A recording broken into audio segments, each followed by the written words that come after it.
How to add credit card to your Uber Eats account. Hello everyone, I am Bishaka and welcome to our channel. Now, let's get right into the tutorial.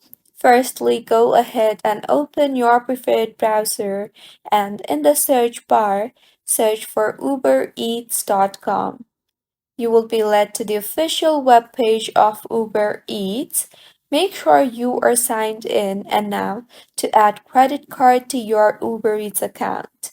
Tap on the three lines on the top left of your screen and further tap on the wallet option you see there. In the interface that you will be led to, go ahead and under the Payments Method tab, tap on the Add Payment Method option. Now, select credit or debit card option and further enter your credit card information, including the card number, expiration date, security code, and zip code. Make sure all the details are correct.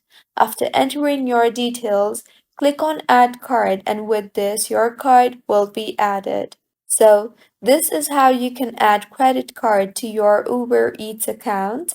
If you find this tutorial helpful, please like the video and do comment if you have any queries. See you on the next one.